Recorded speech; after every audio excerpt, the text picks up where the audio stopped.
Welcome back to the Poverty Narrative, Confronting Inequity series, dedicated to a deeper understanding of the connections between structural racism and poverty in the United States.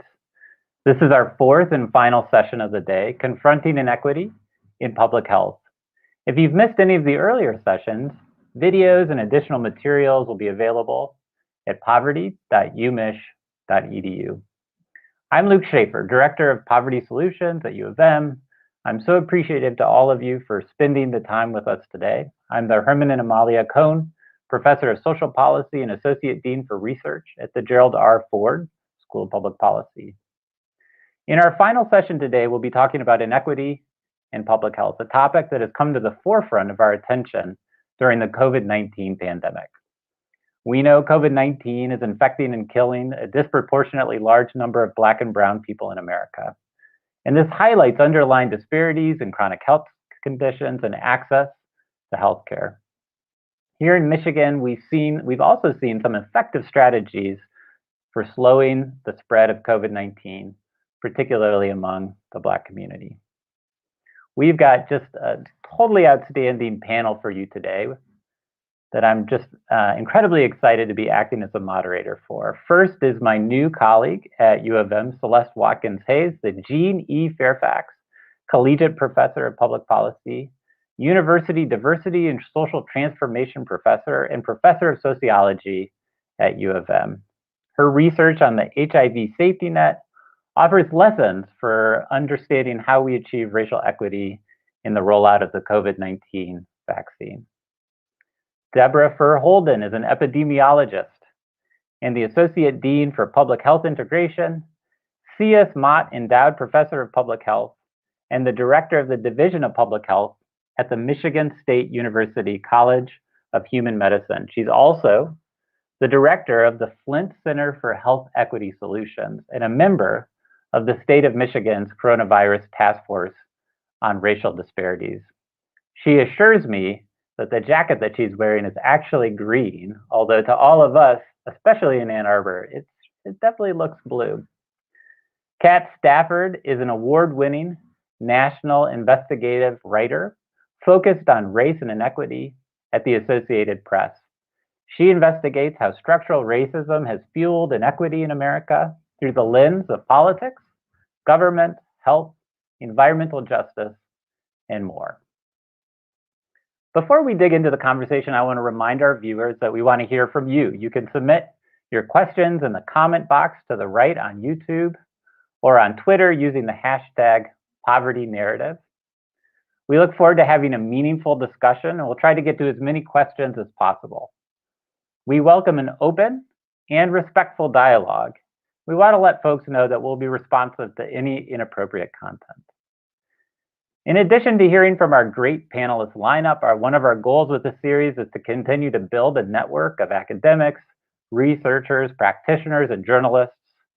Through this series, we've had thousands of people tune in for our sessions over this series today, as well as what we did last summer. And I want to invite you to check out our resources, tune in for additional events, and find other ways to connect with poverty researchers and journalists at our website, poverty.umich.edu.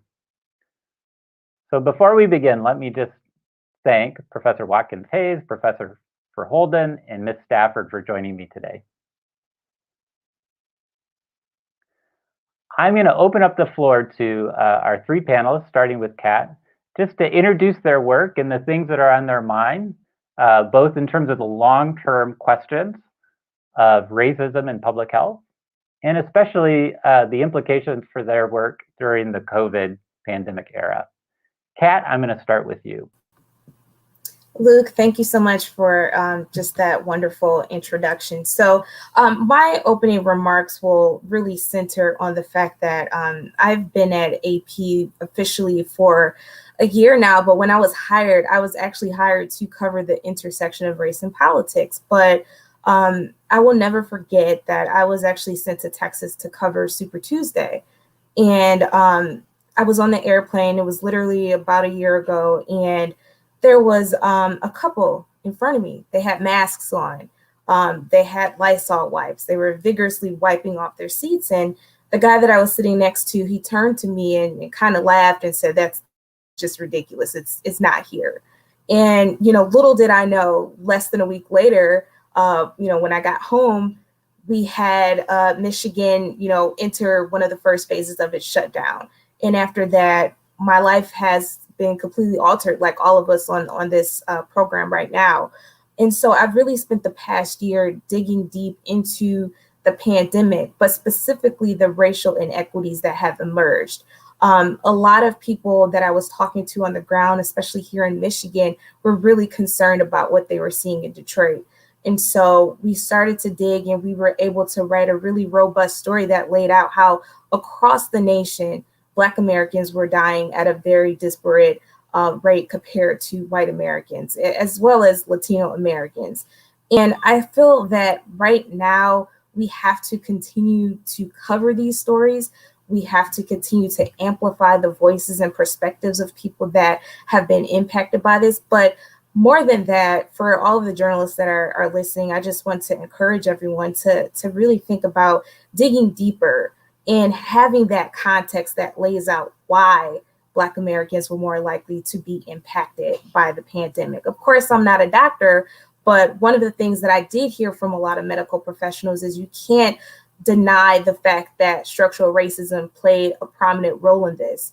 We know that Black Americans are more likely to live in areas that have food deserts, that might have, issues with contamination and pollution, things that might lead to the fact that we have asthma rates that are higher than others. These are things that should be in all of the stories that we write. So I'm very happy that we're having this discussion now about the role that racism plays in all of this. And I'm looking forward to hearing what the other panelists have to say. Thank you. Thank you, Kat. Deborah, I'm going to hand it off to you. Great. Thanks so much, Luke. So this is a really great conversation. I'm really happy to be sharing it. I've been doing a lot of work around health equity. That's been most of my career's work. And as an epidemiologist, who knew that I would, be on the field in an event that we haven't had happen in 100 years. The thing that was obvious for myself and many others is that the racial inequity and health inequity predated the COVID pandemic. What COVID did is it shined a light on it. I've been really surprised at how many people had the aha moment, not really truly understanding how our society is structured, and what that means for people and what that means for people to have access to and opportunities for optimal health. So, while I would have never wished a pandemic on us, it has given us an opportunity to have a real reckoning, a real moment of truth telling about who we are as a society and a nation, what that means for not just how we manage this pandemic, but who we become after that. I do not like the name Operation Warp Speed. That's the name for this whole vaccine movement. But the one thing I do know that it does evoke is it does speak to when we've got urgent, pressing public health issues with real velocity, we can solve them. And I would offer that this pandemic has shown us a couple things. One, that diseases impact the quality of people's lives. It spreads. It spreads person to person, and it spreads system to system. It has a profound impact on our routine activities. And COVID has demonstrated for us that diseases cause people to live sicker and die younger. Guess what? Racism does the very same thing. It spreads person to person, it spreads system to system. It causes people to live sicker and die younger. So I do hope that out of this, with the same velocity and intentionality that we've mounted a pandemic response, that we can simultaneously deal with the epidemic of racism, because that is happening for many people at the exact same time as the COVID pandemic. And it is like being whomped over the head with the double whammy. And if you add poverty to that, people are operating under a tremendous weight. So my movement is to mandate equity. We've got a lot. I sit on not just the Michigan task force, but also on the New York City task force and the local Flint task force. And the common denominator across all of those task forces is we've got a lot of brilliant, hardworking, strong-willed community people pushing the boulder of equity uphill. And what I'm advocating for is that we get some pull, some governmental and legislative pull so that that boulder we don't collapse under the weight of it, under it, and it rolls back and rolls us over. I have this really great graphic, and it's a bunch of community people pushing a boulder, and it's Joe Biden with a rope wrapped around that boulder, helping to pull that boulder uphill. So what I say is we need some governmental pull for the tremendous community push and real mandates for equity. That is, people who have the legislative and other authority to affect change and promote and ensure equity. We need to hold their feet to the fire to do that work. So I'll talk about, as we get to that point, what we did in Michigan. I can help contextualize what's happening in Michigan so that people who might be asking themselves, well, what can I do as a community person or as a scientist or as a somebody in the media sector, what can I do to help with this both community push for equity, but also for legislative and authority pull? I'd love to have that conversation about what people can do in place right now to help with this movement. Thank you, Luke. Deborah, before I turn it over to Celeste, maybe you could just walk us through a little bit on the state of Michigan task force that you were on. I'm curious, what was it like? Just tell us the story a little bit of this group, and I think leaders at the state seeing the racial disparities early on, sort of recognizing those, and then coming together and acting. And just give us a little bit of the story about how that all happened. Yeah, so it's really great because I do believe fundamentally goodwill is not enough. You know, you wouldn't walk into the hospital pregnant and have some well-meaning non-medical professional deliver your baby just because they were well-meaning and wanted to. You'd want the best OB/GYN in the hospital to deliver your baby. So I think what we've tried to do, and the mistake that we've made oftentimes, is when it comes to equity, we've got a lot of goodwill ambassadors, but who are not steeped in the work of equity, do not have the equity lens, don't understand what root causes are and the causes of the causes are, who, for better or worse, either have the mic or have the power, control, and decision-making authority to dictate how things go. So it was a real privilege for me to be one of the members of this task force, because what happened is the tremendous goodwill of Governor Whitmer and Lieutenant Governor Gilchrist and Chief Medical Officer, I call her Michigan's top doc, Jonae Caldoun, came together. And there is a fair amount of insight there. Dr. Caldoun is on the Biden COVID task force. She also is steeped in the work of equity. She's a clinician, so she kind of deals with it from a different perspective, but she's also got good public health background. They said, we've got the goodwill, but we also want experts. And we don't just want science experts, right?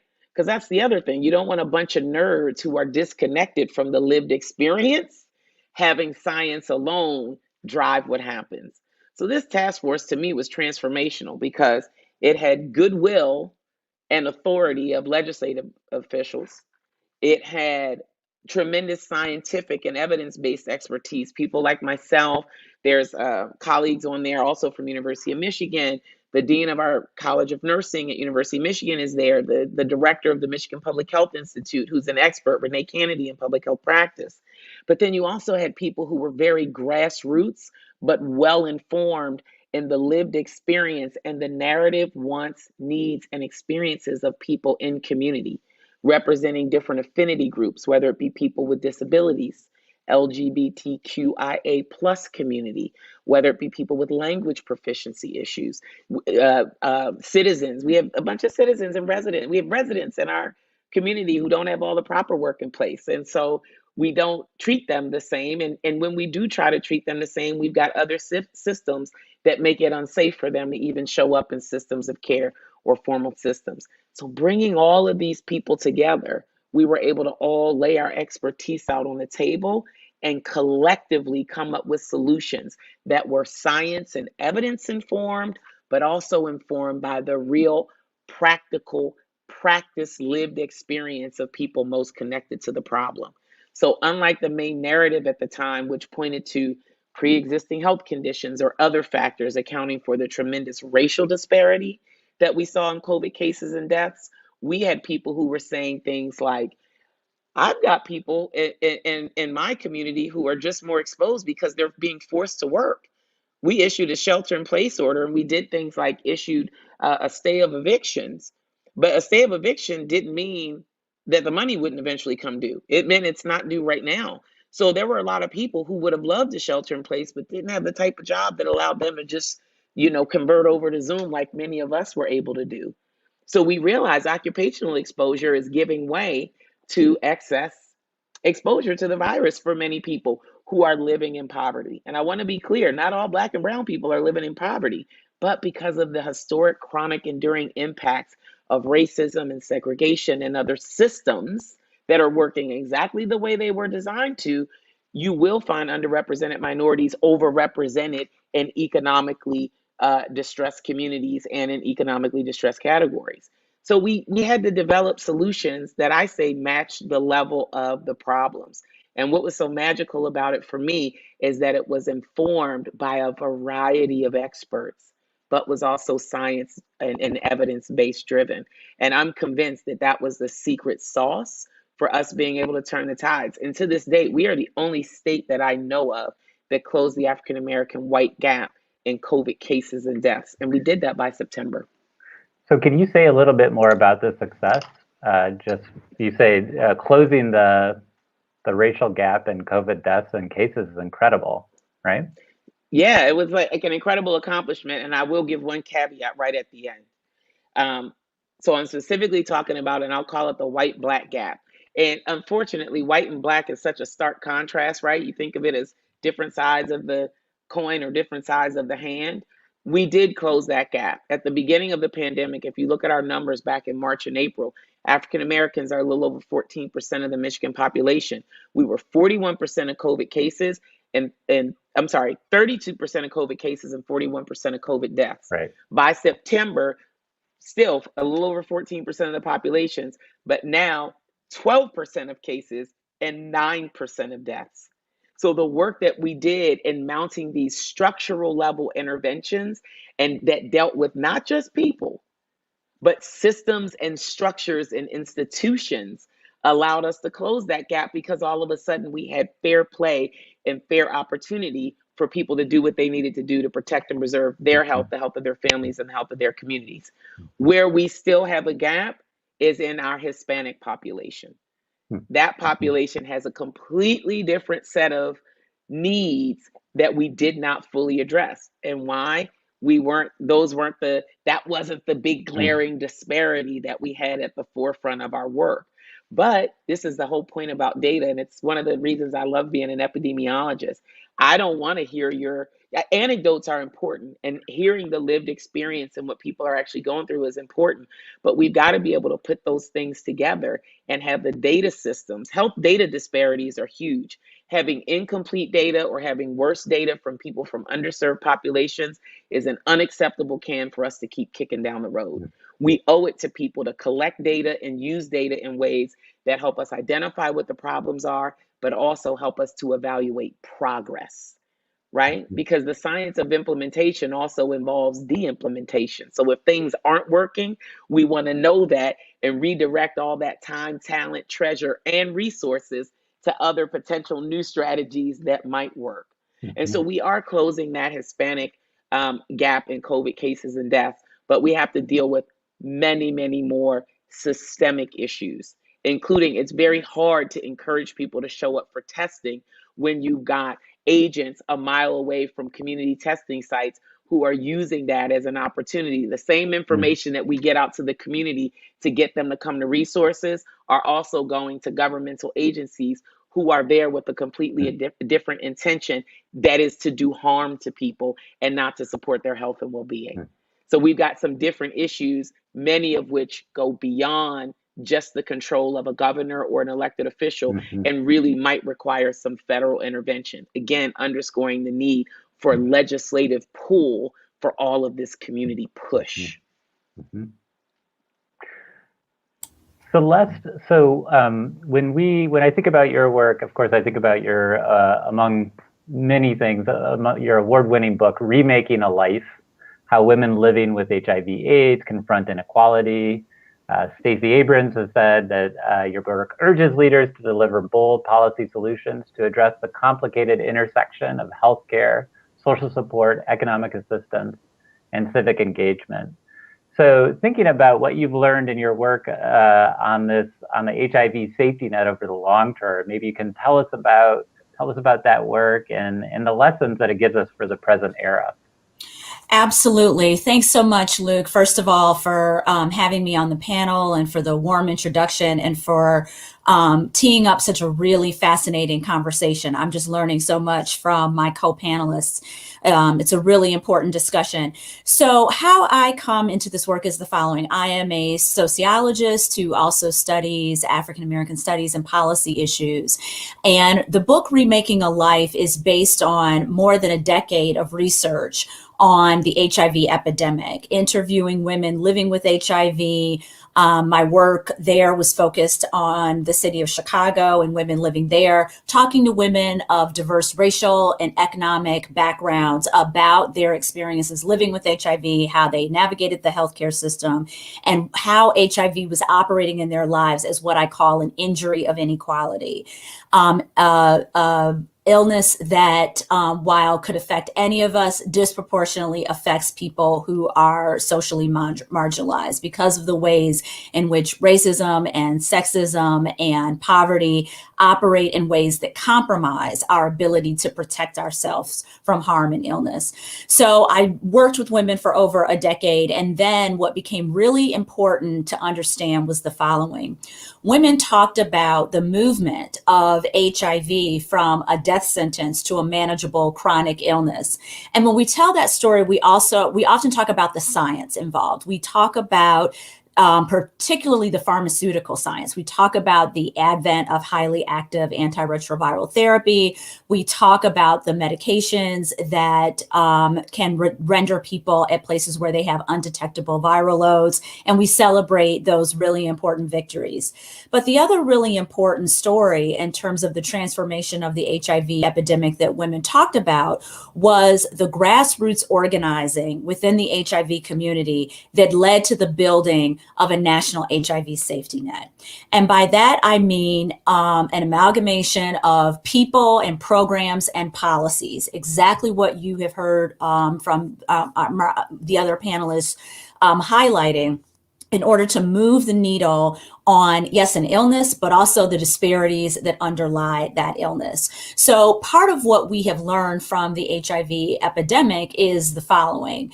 It is critically important to understand HIV just as we understand COVID as an injury of inequality, the ways in which inequity compromises our ability to protect ourselves from harm, to keep ourselves out of harm's way when an infectious disease is challenging us. And I think that's an important similarity and lesson. The other thing that I think is really important when we think about the HIV safety net is how it understood the importance of not just targeting the disease, but targeting the disparities that were driving the disease. To understand, just as you previously heard, housing is healthcare. Food access is healthcare. The ability for people to get access to economic sustainability is a form of healthcare. Because when people are in those positions of stability, they're less likely to find themselves in harm's way. They're less likely to have to make choices between going into a job that may create high levels of occupational risk versus putting food on the table. And we're able to prioritize and to think about how we think comprehensively and holistically about some of our most significant public health challenges. So the thing that I think is really also resonant when I think about the case of HIV and where we are in COVID is the importance of activism, the importance of building these multi-group coalitions, bringing communities of color, bringing several different constituencies around the table to have conversations around the needs. Because as we learn in the case of HIV, it wasn't just the scientists who were thinking about developing the medications who were helping to move the needle forward. It was the people who were studying the lived experience. It was people who were looking at networks and how infectious diseases transmit over time and over space. It was people working on the ground in nonprofit organizations and seeing firsthand the situations that people were experiencing that were compromising their health. So when we can build those coalitions, when we can bring those voices to the table and put them in conversation with each other, it becomes really much more helpful and much more valuable for us to, number one, understand the challenges and all of the different dimensions of the challenges. And two, to think about solutions that may look good on paper, but are actually going to be workable, that are actually going to meet people where they are and to help people respond to all of the complex challenges that they're facing. Because as we learned with HIV and as we're learning with COVID, it's not just about the illness. It's all of the different dynamics that are happening in people's lives that they have to weigh in terms of risks and protections and pros and cons in order to think about their survival in a broad way, their economic survival, their physical survival, their emotional survival, their social survival. So when we can do public health efforts that are attentive to that, we are all the more successful. So I'm really excited to be here in this conversation because I love that we're thinking about this holistically, that we're talking about the disparities, but we're also talking about the resilience. We're talking about the inequities, but we're also talking about the ways in which people are mobilizing and really getting out in front to help frame the conversation and to articulate what their needs are and to bring their very important assets to the table, to really adopt a strengths-based and an asset-based model to this challenge, even as we know at the same time that there are huge disparities and inequities that exist.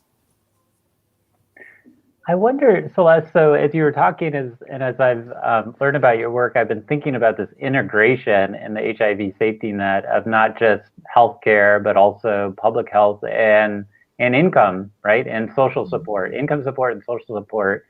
And, just this morning, actually, I was talking to a group of surgeons at U of M, and it often strikes me that in like these traditional healthcare settings, they understand, maybe going back to what Deborah said, sort of, there's the goodwill is there. They're like, yes, we understand social determinants is important, but they really struggle with like, how do we integrate that into what we do day by day, week by week? What kind of advice might you give on how to integrate? It sounds like sort of the work of activists and almost just being in conversation might be a part of it. Are there other elements as well? Well, absolutely. And I think what the HIV community did so well is the following. They moved that activism into policy. They understood that they needed to help people living with HIV get access to healthcare, housing, social support, and food and economic assistance. And they understood that had to be codified through policy. It's wonderful to be able to offer those things at the grassroots, but it ends up often being patchwork. They realized, just as Deborah talked about, systematic solutions and policy solutions would be necessary. So out of that work, you get the Ryan White Care Act, right? You get a policy that creates a national codification of an HIV safety net that offers four things. Number one, access to healthcare and medications. Number two, access to economic support by providing people through case management and through holistic services opportunities to be able to get access to assistance, whether it's government assistance when we think about Social Security disability, or helping people find employment, and to understand through an assets-based perspective how people can be connected. So maybe it's not the physicians who are working to help people find employment, but it's the social worker who is stationed within the physician's office who's funded through something like a Ryan White program to be able to do that. So physicians don't have to do it all. Oftentimes it's about gathering the resources to bring someone on staff who is then able to address those things. And in the case of HIV, was able to address the economic needs of a large number of patients across the country. The third thing that the HIV safety net did very effectively is that it encouraged social support. And it's difficult sometimes sometimes for us to understand, how do you legislate the giving of social support, the growth of social capital and networks? But a lot of it was just providing the resources for people to get to come together and share their experiences. So whether we were talking about HIV support groups, or whether we were talking about a kind of national system of rolling out case management as a critical model and a critical piece of healthcare, it was all about networking people, thinking about what are your needs and how do we network you to what those needs are, looking out throughout the community and not necessarily relying on just the doctors to do it, to really think of a cross-professional cadre of people who would be able to do that. And what happened as a result is a fourth thing that the safety net did very well, which is that it provided an on-ramp to people for political and civic engagement. So what's so interesting about Deborah's comments are the ways in which by bringing people together, including lay people, that creates an on-ramp for people to then get involved in these public health conversations. It inspires them to start organizations on their own. It inspires them to become peer advocates. It inspires them to become role models in the community around the issue of healthcare and to be able to articulate things, not just kind of up the chain, if you will, to people in positions of power, but also to people within communities.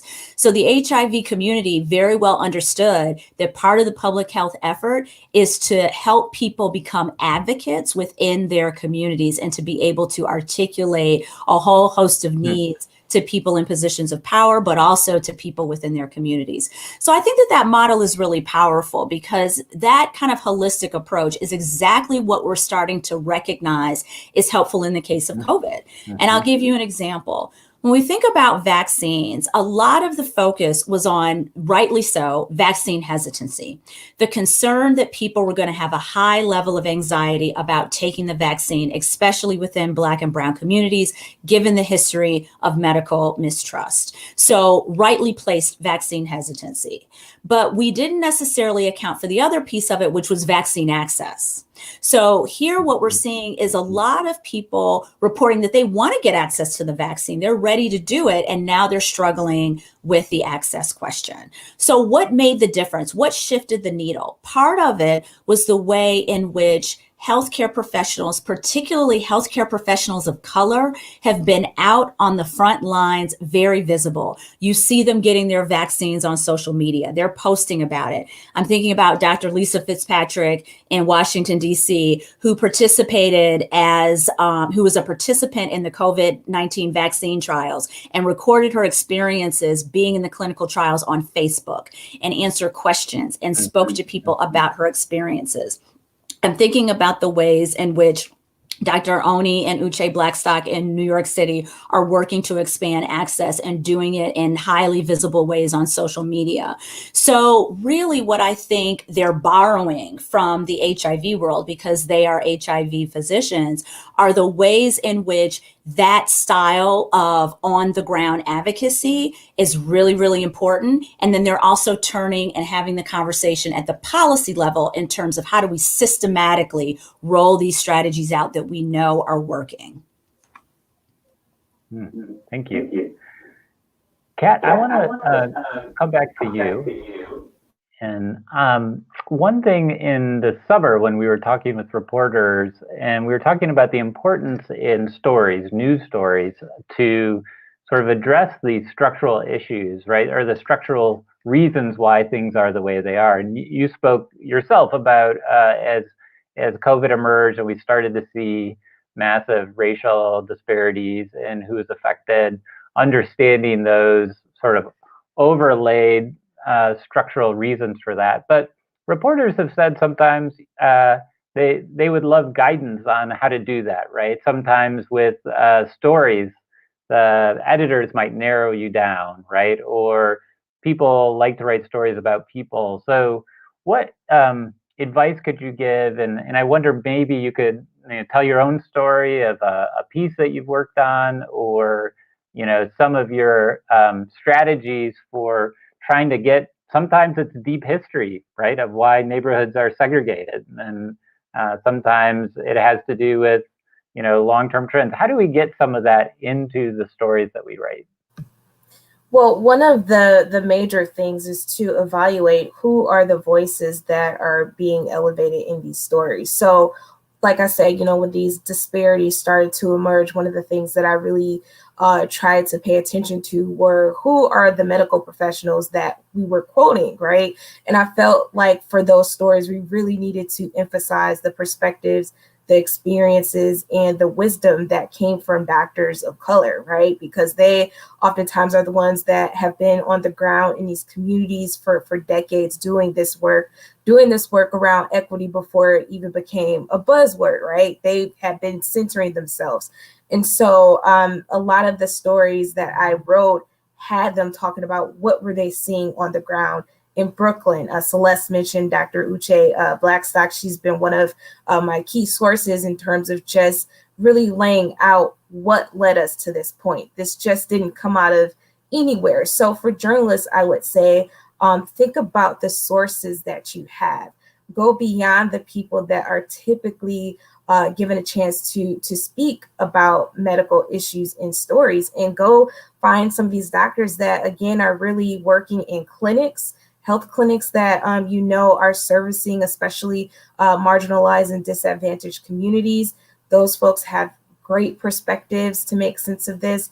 And I kind of wanted to touch on something that Celeste said about vaccine hesitancy. I thought it was a great point because, the early stories that we saw when we also started to see some of these gaps in terms of who was getting access to the vaccine, a lot of emphasis, too much in my opinion, was being placed on the Tuskegee experiment. And I think, when I talked to a lot of folks who were hesitant, they were saying it was because of valid mistrust that they have had long-standing overall in the medical system. If you guys remember when the pandemic first started, a lot of the stories that I wrote had perspectives, horrible stories of families who went to the hospital, COVID, and were turned away, were sent home, repeatedly in some cases tried to go to these hospitals and were sent home again only to die. And again, this isn't just COVID specific. We could talk about the Black maternal mortality crisis that has impacted the nation, that has even hit, the state of Michigan hard as well. We know that Detroit, especially, this is a significant issue in terms of infant mortality as well. So all of these things are interlinked, interwoven. And I think as journalists, we can't just write about COVID as if it is some once in a lifetime thing, which for it is, but you have to dive into the fact that there are so many other health inequities, so many other reasons as to why this is such a serious thing. And, just 20 hours ago, not even 24 hours ago, there was a story that came out in Florida that laid out how Black folks do want the vaccine, but they are having access issues. They are finding that there are wealthy white Americans who are in some cases jumping ahead of people to obtain these vaccines. It's a serious concern. And I think that there is a great level of hesitancy, but there are also many folks that do want this vaccine. But we know that there is a digital divide.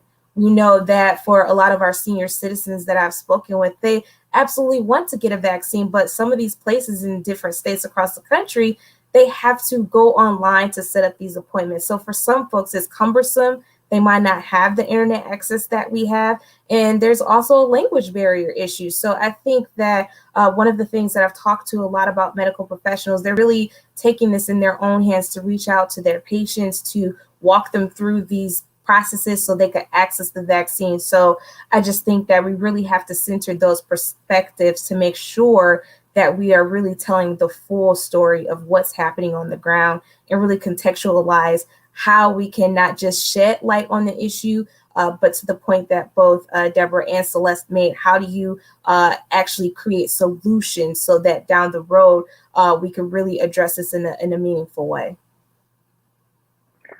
Well, you said so many great things in there. The first one that I wanted to just flag again, because what a great point of not just thinking about, all right, these are the big structural things I want to make sure are talked about, but thinking about the sources and, thinking about who you're sourcing. I can imagine reporters sort of looking over the people they're going to call to see, do I think a whole set of experiences and positionalities are represented here? And that sometimes that's, then sometimes the things that are important, they're just more likely to emerge. So that's, I think, an incredibly, that's a, such a practical thing that people could do. Celeste, did you want to weigh in on that? And I think that is so important, because one of the things, there will be hopefully a lot of discussion coming out of COVID in terms of what are the longer term lessons and strategies and things that we need to do. And one of the big ones is the question of representation, and representation mattering in terms of who's covering epidemics, representation in terms of healthcare providers and who's servicing, and to recognize so much of our ability to fight the epidemic hinges on trust. And in the wake of these disparities, trust is often what makes someone say, okay, I'm nervous about the vaccine, but I'm going to go ahead and do it because I trust the source in terms of who's saying it and where it's coming from. So if we don't have a diverse workforce as it relates to healthcare professionals, if we don't have a diverse workforce as it relates to the experts that we're calling on and the journalists who are writing the story, we are going to be severely underprepared when time is of the essence, and we need that asset of trust to very quickly bridge the gap. Because for many people, the hesitancy moved or dissipated when they heard the message from somebody from their community that they trusted.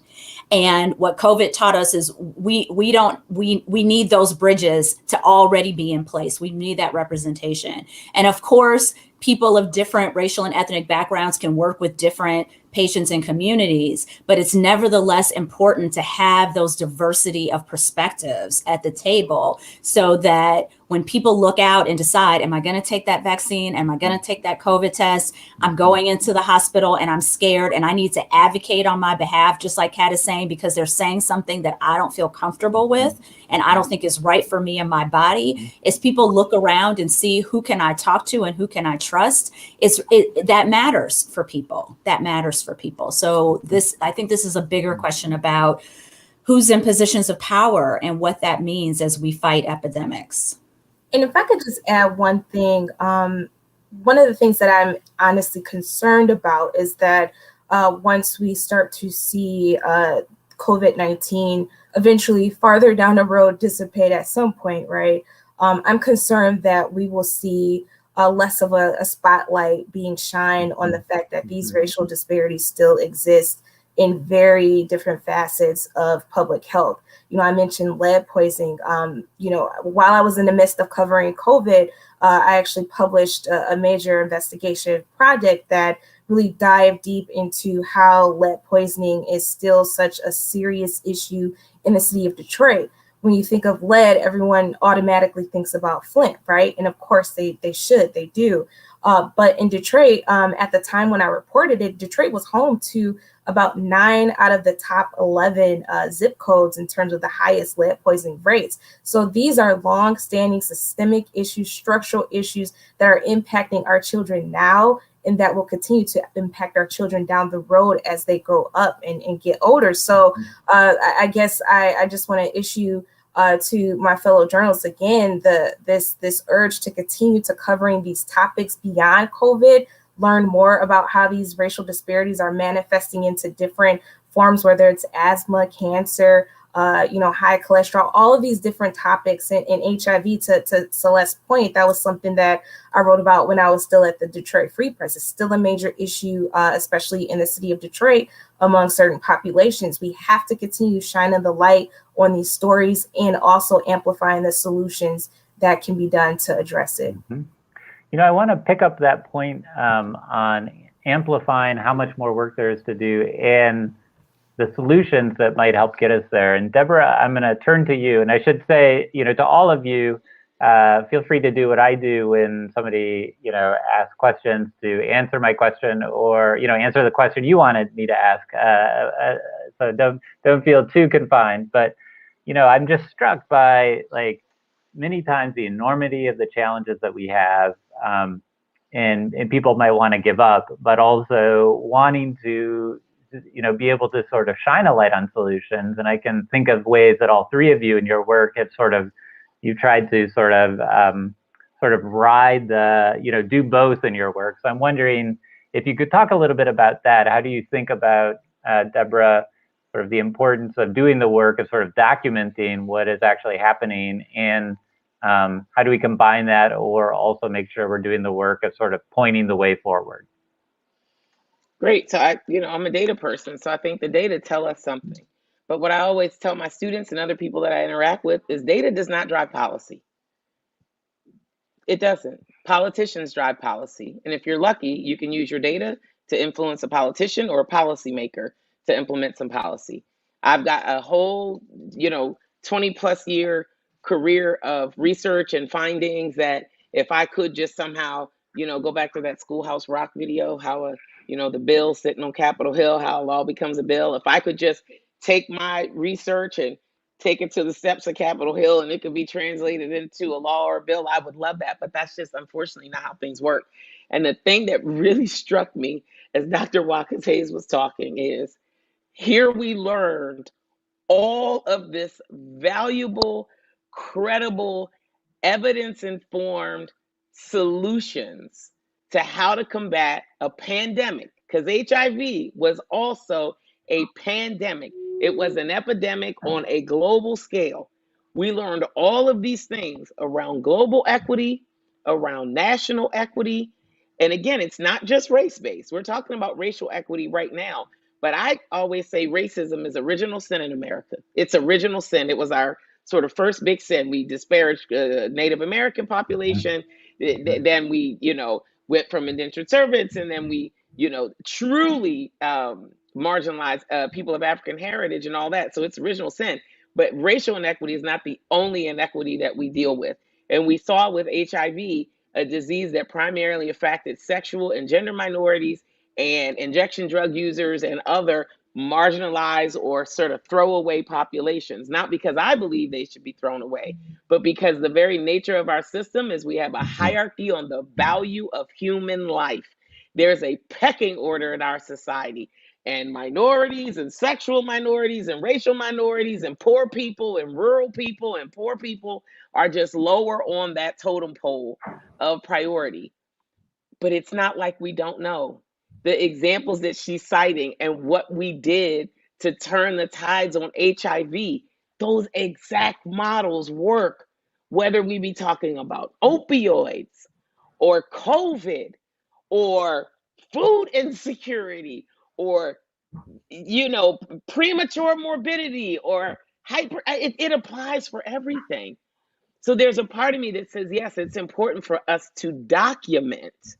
But the real question is, why do we have this huge body of evidence?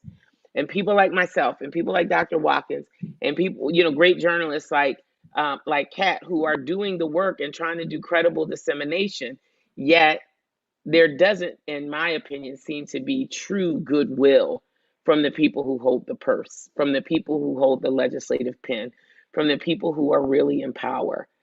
And I know we all sort of hail Dr. Fauci, and I think he's done great work, and he did some great work in HIV, but he's already dealt with things like this. The fact that we have such tremendous inequity in vaccine distribution and administration, when we saw very similar inequity in the rollout of therapeutics and treatments for HIV and AIDS, it makes absolutely no sense to me. And I do tell people, when I was a kid and I would come home late and break curfew and nothing happened, guess what I did the next week? I came home just a little bit later. It wasn't until I got the reins pulled in on me and said, you violated curfew. If you violated curfew, and here is the consequence, and I will continue to enforce curfew moving forward. We need legislative pull for equity. We know these things matter. We got caught. There is a real business case for both preparedness and for equity. We were not prepared, and it has cost us. And we are not rolling out resources and helping to solve this problem fairly and equitably. And it's going to cost us trillions and trillions of dollars. There is actually a real business case. If we had gotten the HIV pandemic under control earlier, we could have saved critical taxpayer dollars. The brand new stimulus bill that's just for the people, not for big business, is $1.3 trillion on top of all the money that we've already spent. Think of how much life that has cost, how much money that is going to cost, and who's going to bear the burden of that? It's not going to be us. I'll die before we ever get that money paid back. It's going to be the generations that are coming behind us. So we've got to leave them a better world to inherit, and it should be evidence informed. But we don't need more evidence. We already know. Dr. Watkins Hayes just laid out the game plan. This is what we learned for HIV. If we would do that right now, we would have been out of this pandemic. We know how to stop the spread of disease. We know how to help communities recover. We know how to address structural inequality, but we don't do that. We've got some fundamental equity and we just try to sprinkle sugar on top and call it a cake, and it doesn't work. You know, we've got about 10 minutes left, and I want to take up this really great question of where we go next. But before we do that, Kat, we have a question for you.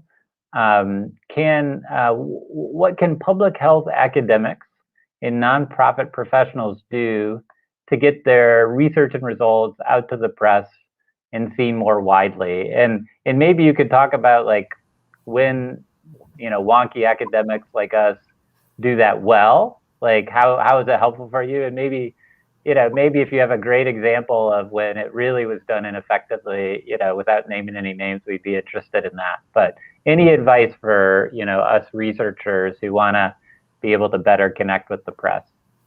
Oh, this is a great question. I'm so happy someone asked it. One of my greatest frustrations is when I have an academic or a nonprofit reach out and they've got this amazing survey, they have these amazing findings, but they don't let me know until like a day before it's set to go public. And as a journalist, that's not enough time. You know, we have to vet these things, especially at AP. We have such a high standard for the studies that we are allowed to put out on the wire because, you know, our stuff goes all over the world. So we have to be very cautious and we need a bit of time to vet these studies. So the biggest piece of advice that I would have is if there's something that you know is coming down the pipeline, even if you can't give me the full details in advance, give me as much notice as you can, because if you do, then journalists are more likely to be able to write a story. Because right now we are all writing so many stories about the vaccine, about cases, things that are still happening. So we need ample notice. The other thing that I would suggest is to try and do some homework, figure out who are the reporters that have been covering these topics. Who's a reporter that you believe you can trust? Trust, I think, goes both ways. You have to be able to trust a journalist to be able to tell a story in the right way. You need to identify folks that are really rooted in this work, who really want to get this information out there in a way that's factual and is going to resonate with readers. So I would just do some homework and identify journalists. But again, the key here is to give people as much time as you can so that we have enough time to be able to get it out. And U of M has actually been pretty good about it. You know, I wrote a story about Detroit. This was in the early days when everything was really bad in the city. And one of the pieces of the story was, yes, we have a disparate amount of people that are dying right now, but the other huge piece of it was how water shutoffs played into it, how people right now are dealing with job loss and just the impact of losing, you know, someone who could have been the breadwinner is going to have an impact for generations, right? And so U of M at the time had a study, I think it was Detroit Metro Area Community Study, and they gave me ample notice and I was able to include some of those findings in that piece. So that's a great example of working with journalists, reaching out and allowing us to fold real stories and perspectives around your research. And also, one plug, if you guys are watching, you do have something interesting, please send it to me. So send it to Kat first, and then you know, if she takes a pass, you could send it to the others. Yeah, but that's great. So in that survey that you mentioned is the Detroit Metropolitan Area Community Survey, DMACS, that has just been it's a great partnership. The PIs are Jeff Mornoff and Liz Gerber here at U of M, it's just been an incredible source of representative data of Detroiters talking about their experiences during COVID, but before that too. And so definitely, I'd encourage people to check it out. So let me turn it over to you. So Afton Branch Wilson asks, looking beyond COVID-19, what can we do to address underlying health disparities so that the next public health crisis doesn't lead to the same outcomes? And maybe you could talk about like what should we be doing tomorrow, and sort of as we're coming out of this crisis, and then what in the long term? Yeah, that's a great question, and one of the things we've highlighted a lot, which is we have models for what has been successful. What we lack is the political will in terms of carrying it out and replicating it. So I think if you look at the case of HIV, I think again, access to healthcare, access to economic assistance and support, so that people can have financial stability. Third, social support so that people do not feel isolated in their situations and can network and learn from each other. And fourth, giving people the tools to become politically active so that they can advocate on their own behalves and articulate what their needs are. That was the formula that the HIV community did. And what's the unfortunate irony, there's two that I talk about, is number one, it took an HIV diagnosis for people to get access to the services that they needed all along. And we essentially installed the fire extinguisher once the fire was raging in too many people's lives. So I would hope that, and yet again, here we are doing the same thing. We're in the midst of COVID, and now we're trying, the fire's raging again, and here we are trying to install the fire extinguisher, where we really should have it as a tool that's present from the outset. And then the other reality that we have to acknowledge, and it goes back to our conversation around marginalization and privilege, is part of that mobilization was amplified by the needs of white gay men. So we've got to talk about how privilege often allows people and their needs on that kind of hierarchy that Dr. Deborah was talking about in terms of who gets listened to in the policy discussion and who is able to kind of push their needs to the forefront. But the beauty of the HIV community is that it nevertheless expanded the tent. Right? It didn't allow the needs of just that part of its constituency to rule the day in terms of what got pushed forward. So there was an expanded conversation that had to be pushed around women. There was an expanded conversation that had to be pushed around people of color, and obviously people occupy marginalized statuses. A broader conversation around the needs of Black and Brown, LGBTQ populations affected by the epidemic. So it wasn't as though the HIV community baked it perfectly. It took time and there was a push, but we have learned the lessons. And to the discussion that we've been having, it's the key, it's the point about political will. So I think that what many of us are learning as scholars, just as Dr. Deborah talked about, is it's not just data and it's not just convincing data. It's got to be the political will and the political voice.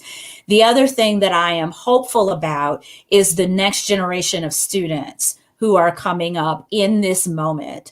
So for people who these are their formative life years where they are trying to figure out what they want to do in the world, the COVID-19 pandemic has been extremely instructive for them. And I teach students every day where I see them basically changing their life plans and life goals because they recognize that I need to do something that takes seriously, that we've got to fight this racism and address it. We've got to address poverty. We've got to address homophobia and transphobia and sexism, because those things are costing us our lives.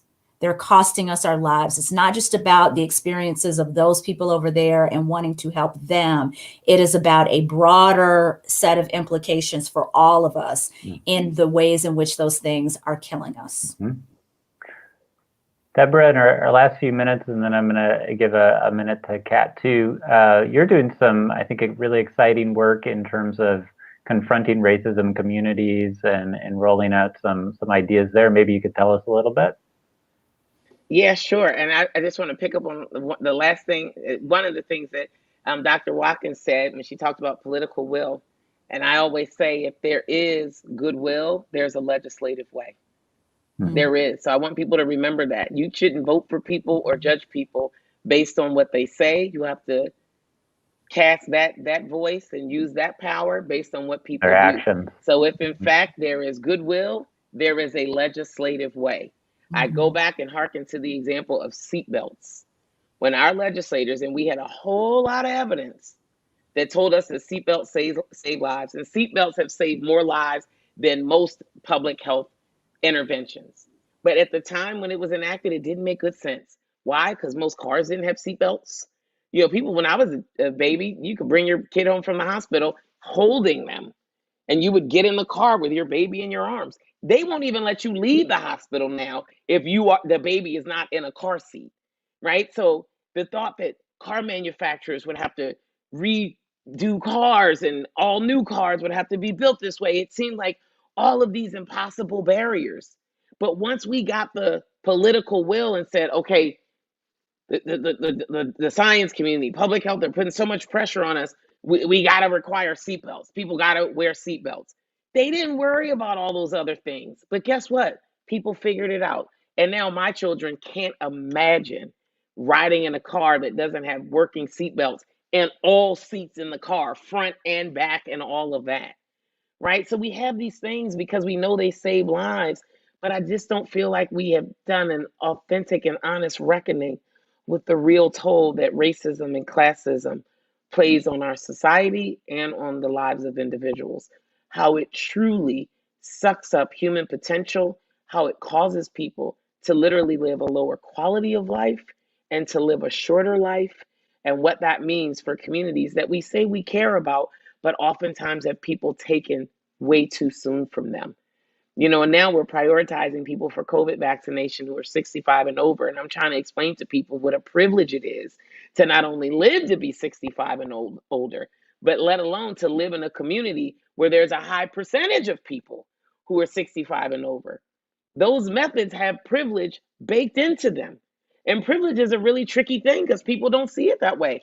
Our state legislature is saying you can't use things like social vulnerability and race to prioritize distribution. It should only be based on age, not realizing that living to be that old is a privilege. It's a sneaky thing because privilege actually is being born on third base, but acting like you hit a triple or feeling like you hit a triple. And that's what it is. People that I just think simply don't get it. And so the role of media in helping to push that narrative is one important pillar. And what we're doing is now building public health solutions, like Dr. Watkins is talking about, which we learned from HIV, like a lot of the work that I've done around opioids. How do we bring these processes together to help people see things that are there and impactful, like a blind spot? You know, a blind spot's a tricky thing, right? Remember, you were in driver's ed and you didn't know about it, but if you go to change lanes and you don't look over your shoulder and see that there's a car right there in that spot that you can't see, but they're there, you can cause a major pileup on the highway. That's what privilege and that's what bias is like. It's like there's something there. It's shaping and influencing how you think, how you act, how you use your power and authority. You change lanes, you make all kinds of, a lot of goodwill people have implemented things with no real good science, no good evidence that they thought were the right things to do, but actually only furthered inequity, further undermined mistrust, further widened the gap in disparities. So I'm like, let's bring good public health solutions, good evidence informed strategies together with a holistic process to promote truth, the real authentic reckoning of our past, racial healing, an admission and acknowledgement that we're all impacted by these systems and structures, even if you don't know it, and transformation, a real opportunity to create a new day and a new inherited legacy for those that are coming behind us. If we could bring those things together with public health, we've developed this really beautiful model called Eradicate Racism. In the same way we're going to use these types of strategies, and we've used them in the past to deal with other pandemics, we can deal with the pandemic of racism. And if we can deal with that, classism, ableism, sexism, a lot of those other things, the same strategies apply. So I'm really excited about that work. It's been a real treat to listen to you guys. And I want to encourage the media, to the folks who are listening. And I know you say you have a high bar on the science and all of those things. I got it. And there's real power in also talking to people who have the track record and are innovating and are out on the skinny branches. Because I think the media has fueled some very negative stereotypes during this pandemic. And a lot of what's been furthered by the media has actually fueled racist narratives that have undermined our mitigation strategies. Things like promoting the Tuskegee experiments as the reasons that African Americans don't want to get vaccines. It's not true. Most African Americans didn't know what the Tuskegee experiments were before it was shoved down our throats by the media. People just didn't know. And there's published studies that point to that. And in fact, we've got all these African Americans stuck in the maze of all these wait lists or the bottleneck who said, I want it and can't get it. And we don't deal with that. We just keep talking about Tuskegee. So I really encourage people the same way we should be reaching out to media. Media needs to reach past some of the usual suspects if they really want to understand. And how you'll know is look at people's track record. I don't want a track record of somebody who's built consensus. I want a track record of somebody who's produced results. Dr. Watkins has done that. She's produced results in HIV. I've done that. We've done that work and produced results around COVID and opioids and other things. So I encourage the media to find the untapped experts who can really help you to innovate and help push a narrative forward. Thank you. Kat, we are a few minutes over, but I'd like to give you the last word if you have any final thoughts. I'll be brief. I just really want to thank the University of Michigan Poverty Solutions for hosting this conversation and this full day of events. And I think that everything that has been talked about today with our panel, public health, as well as housing, education, all of these things are linked together, right? And I think it's important that we continue to have these conversations. I think that they can be uncomfortable, but they are necessary, and we have to continue to do them, because at the end of the day, we really need to be frank and honest about the fact that racism, discrimination, poverty, all of these things, discrimination, they are baked into the fabric of this nation. And it is past time that we address it. It is past time that we write these stories and amplify the voices, to Deborah's point, that we amplify the right voices and center these right perspectives. So I just issue a call to action for everyone to think about how can you, in your own corner of this universe, impact change, whether that is as a journalist in the stories that we write, whether you are a medical professional or a researcher. What can you do to affect change in your community? So those are the things that I just want to leave everyone with. I think it's a powerful point and something each of us should think about. Professor Watkins Hayes, Professor Verholden, Kat Stafford, thank you so much for spending the hour with us. I knew this was going to be an incredibly powerful home run of a panel, and you all, even with those high expectations, you exceeded my expectations. So thank you so much. And thanks to everyone who spent the day tuning in with us. Tell your friends. Make sure you take note of the panelists and talk with them about your work as you go forward. And let's, as Kat so rightly says, let's keep the conversation going. Thank you and have a good weekend.